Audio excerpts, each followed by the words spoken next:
Some trucks rusted away in a single decade. These 10 refused. Simple engines, tough steel and drivers who trusted them with their lives kept them running long after the companies that built them disappeared. One truck earned the nickname impossible to break. Another survived a test at over 100 tons. Number 1 still shows up on British roads today. Number 10 on our list is the Thornycroft Mighty Antar. Britain built this giant truck to do one job: carry tanks. The design actually started out as a civilian truck, built to haul steel pipe sections across the deserts of Iraq for the oil industry, but its raw strength quickly caught the eye of the British Army. In the early 1950s, the Army needed a truck strong enough to haul Centurion tanks across rough ground without breaking apart. The Mighty Antar was the answer. Its early engine, called the Meteorite, came from the same family as the Merlin engine that powered Spitfires, cut down and built to run on diesel for tank duty. Engineers tested it under brutal weight, once pushing it to carry a total load of over 120 tons. Later versions used a straight Rolls-Royce diesel engine that pushed out more than 300 horsepower, built to survive years of dragging armoured vehicles across Europe. This truck also carried the heavier Chieftain tank later in its life, proving it could grow with the job. A winch mounted behind the cab helped load damaged vehicles onto its trailer without outside help. But even a giant has weak points. The Army wanted maximum power for their own Antars, and that extra strain wore down the gearbox faster than expected. When Thornycroft sold Antars to other countries, they fitted a slightly weaker engine on purpose. They already knew the stronger version caused transmission failures, and they were not willing to repeat that mistake overseas. Despite this flaw, the Antar worked for more than 3 decades before the Army finally retired it in the 1980s. That is a long career for any machine, let alone one hauling multi-ton tanks daily. Today, collectors still restore these giants. You can spot them at military vehicle shows across Britain, engines running strong, proof that a truck built to carry tanks does not fade quietly into history. Number 9 belongs to the Commer and Karrier trucks powered by the TS3 engine. This engine broke every rule book British truck makers followed at the time. Instead of pistons moving up and down like normal, the TS3 used pairs of pistons that slammed toward each other inside 3 horizontal cylinders. It sounds strange, but the design worked. Because there was no cylinder head, no head gasket, no camshaft, and no valves, there was simply less that could go wrong. Fewer parts meant fewer chances for something to fail out on the road. This clever layout also let engineers drop the engine below the cab floor, so Commer built one of Britain's first true flat front trucks, giving drivers more room up front and space for 3 people to sit side by side. The opposing pistons balanced each other out perfectly, which meant the engine ran smoother than most diesels of its time, without needing heavy counterweights. These trucks handled delivery work, general haulage and export duty across the world, and the same engine even powered Commer buses. But the TS3 had one famous flaw. A small shaft that powered the supercharger could snap if a driver pushed the engine too hard for too long. Export versions sent to Australia and New Zealand also developed a loud knocking sound as their gears wore down over time, which is exactly where the engine earned its nickname, the knocker. Drivers loved the sound so much it became part of the truck's identity. Even with its unusual design, the TS3 proved tough enough to keep running for years under hard daily use, delivering around 105 horsepower and a heavy 270 pounds of pulling torque from a fairly small engine, and it remains one of the strangest and most respected engines ever built in Britain. Number 8 is the Scammell Pioneer, a truck built in 1927 that became a legend during World War II. Scammell designed the Pioneer for British colonies overseas, where roads were rarely paved and normal trucks got stuck within minutes. The secret was its rear suspension. Each rear wheel could move up and down almost 2 feet, letting the truck crawl over rocks, mud, and broken ground that would stop other vehicles cold. Paired with a low-revving Gardner diesel engine, the Pioneer had huge pulling power even at slow speeds. Crews could even fit special tracks over the rear wheels, turning the truck into a half-track for soft, muddy ground. During the war, nearly 3,000 Pioneers served as artillery tractors and tank recovery vehicles, dragging damaged tanks off battlefields under brutal conditions, including duty with British forces in France before the retreat at Dunkirk. After the war ended, surplus Pioneers did not get scrapped. Instead, they became the foundation for entire heavy haulage companies across Britain through the 1950s. Oil companies and logging firms also used the Pioneer for hauling pipes and timber through terrain with no proper roads at all. Its biggest weakness was speed. The Pioneer was never built to be fast, and operators had to accept slow, grinding progress in exchange for its unmatched toughness. That trade-off worked. The Pioneer earned a reputation as one of the toughest trucks Britain ever built, and many examples still survive today, restored and running at vintage vehicle shows across the country. Number 7 is the Foden S-series. Foden began life in the town of Sandbach building steam wagons, and for decades those steam trucks hauled goods on chain drives before engines ever entered the picture. In 1931, the company launched its first diesel truck, the Foden F1, often called the first commercially successful diesel lorry ever built in Britain. That shift from steam to diesel paid off for decades afterward. Foden built its reputation on one simple idea: keep the truck strong enough to survive anything a driver threw at it. Many of these trucks used a Gardner engine, the same trusted power plant found in several trucks on this list, though Foden also built its own two-stroke diesel for certain models. Farmers, construction crews, and long-haul drivers all relied on Fodens because they kept working through mud, hills and heavy loads without constant breakdowns. Decades after they left the factory, many Foden trucks are still doing real work today, especially on farms and with local haulage firms who trust the old iron over anything newer. That kind of loyalty does not happen by accident. It happens because the trucks simply refuse to quit. Foden's one real weakness was not mechanical at all. Over its long history, the company built dozens of different cab designs, from the early S18 through the later S60 and S70, which means finding matching parts today can be a real headache for anyone restoring an old Foden. Still, mechanically, these trucks earned every bit of their tough reputation, and that reputation is exactly why so many are still parked in barns and yards, ready to start on the first try. Number 6 is Atkinson, and specifically the night range of haulage trucks built from the town of Preston. Atkinson followed a simple formula that never changed for decades. Take a Gardner engine, add a David Brown gearbox, and bolt it all onto a Kirkstall axle. Every Atkinson kept its trademark exposed radiator up front, long after other makers hid theirs behind smooth panels, and drivers grew to recognise that shape from a mile away. Atkinson even named its trucks Silver Night, Black Night, and Gold Night depending on the job, and the company leaned hard into that night of the road image in its advertising. That combination of proven parts and bold branding became legendary among drivers.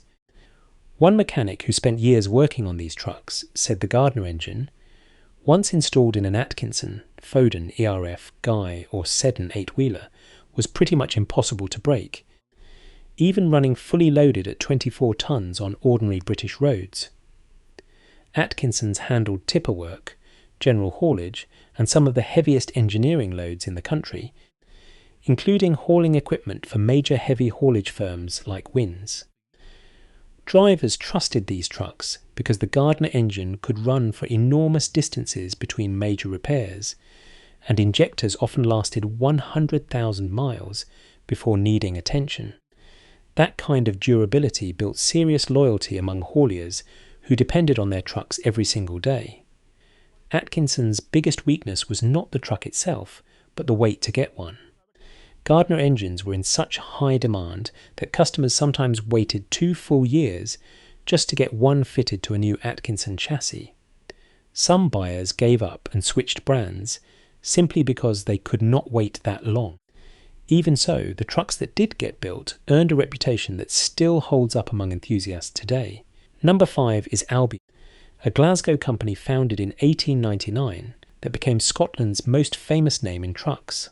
Albion built its entire reputation around one motto, sure as the sunrise, painted right onto the grille of every truck it sold. That phrase became known across the world as a promise of reliability. From World War I through the 1950s, Albion trucks gave real competition to bigger names like Foden, and drivers respected them for simply refusing to break down.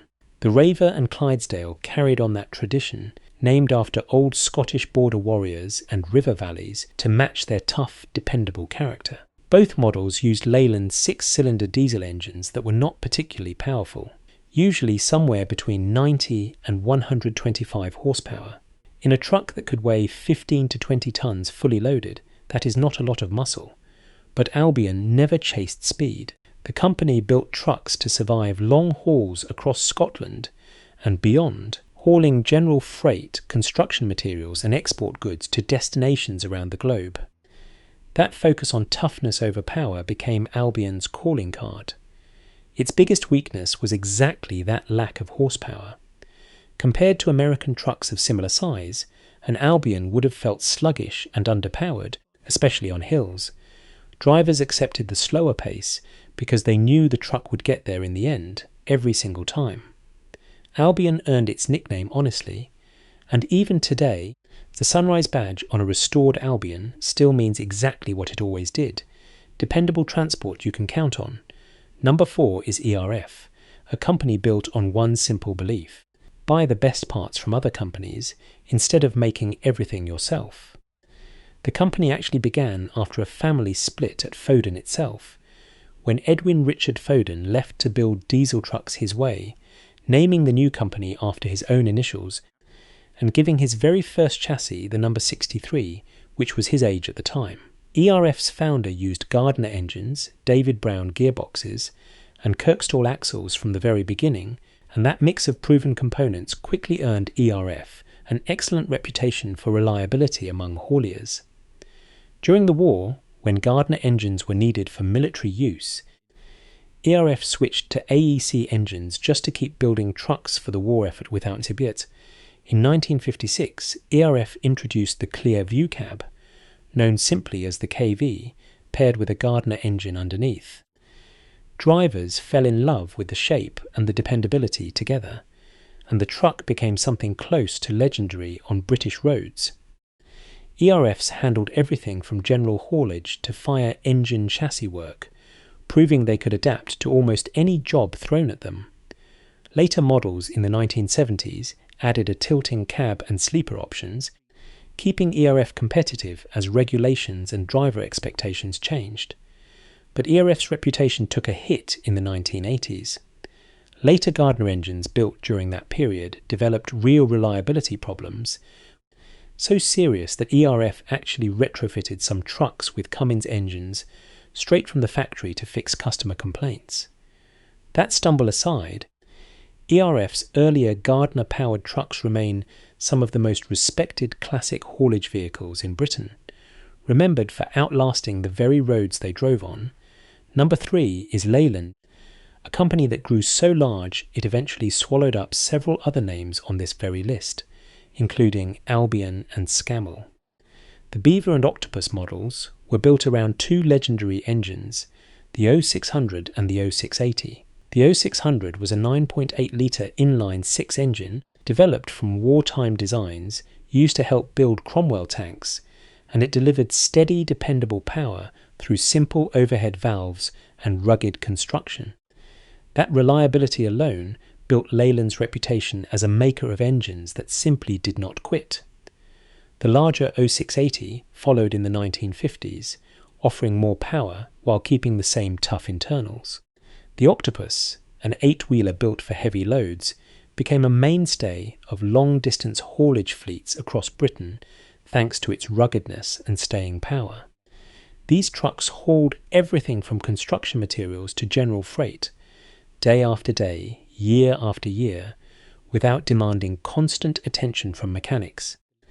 Leyland's one real stumble came when the company tried to squeeze more power out of these engines with an uprated Power Plus version. That extra performance came at a cost, and early Power Plus engines suffered head gasket problems that took time to fully sort out. Once fixed though, the 0680 went on to power trucks and buses across the world for decades, cementing Leyland's name as one of the most trusted engine builders Britain ever produced. Number 2 is the AEC Mandator. But only the 6-cylinder version matters here. AEC built its name making London's famous red buses before it ever built the Mandator, and that same careful engineering carried over into its trucks. This is important because AEC later built a V8 version of the Mandator that turned into a complete disaster, plagued by overheating and cracked crankshafts. Forget that one entirely. The real hero is the earlier Mandator powered by the AV760 engine, fitted from 1966 with a tilting cab that made engine repairs far easier than on older designs. Commercial Motor Magazine tested this truck decades ago and called it a perfectly reliable and durable design, even describing it as primitive in the best possible way. Some of those AV760 powered Mandators, built in the 1960s, were reportedly still working well into the 1970s and beyond. This truck handled serious haulage duty at Britain's maximum legal weight of 32 tonnes, pulling trailers across the country without drama. Drivers trusted the straightforward 6-cylinder engine because it simply kept running, mile after mile, without the dramatic failures that plagued its flashier V8 cousin. The lesson here is simple. Sometimes the less exciting option turns out to be the one that lasts. While British Leyland pushed the complicated V8 into production before it was ready, the honest, old-fashioned 6-cylinder Mandator quietly proved that simple engineering, done right, beats flashy engineering every single time. Number 1, the most produced classic British truck of them all, the Bedford TK. Built by Vauxhall under General Motors ownership, the TK ran from 1959 all the way to 1992, and over 620,000 of these trucks rolled out of Bedford's factory. That massive number is exactly why you can still spot on British roads today. Simplicity was the secret. The TK used straightforward inline 4 and 6-cylinder engines, easy to fix with basic tools, which made it the truck of choice for everyone from horse transporters to fire departments to telephone engineers installing poles across the country. The British Army relied on it just as heavily. A 4-wheel drive military version called the MK served through the Falklands War and the 1991 Gulf War, proving the design could handle combat conditions as easily as delivery routes. One long-time driver summed up the TK perfectly, calling it reliable and never fancy. That was exactly the point. That was exactly the point. The TK's only real flaw was its cab, which never got a tilting design like its rivals. That single missing feature eventually cost Bedford serious sales to the Ford D-series, and it played a real part in the brand's decline years later. But mechanically, the TK never let its drivers down. Decades after the last one left the factory, Bedford TKs still start on the first try, still haul loads across farms and small businesses, and still prove that a truck built simple and built tough will always outlast the fashion trends around it. 10 trucks, one shared secret. None of them chased speed or comfort. Every single one on this list was built around the same idea: use fewer parts, use stronger parts, and trust the driver to look after the rest. That approach is exactly why farms, small haulage firms, and private collectors across Britain still keep these old giants running decades after the factories that built them went quiet. No fancy electronics to fail, no complicated systems to break down out on a cold morning, just simple diesel engines built to outlast their makers. That is the real story behind British trucking, not flashy horsepower numbers, but honest engineering that respected the people using it every single day.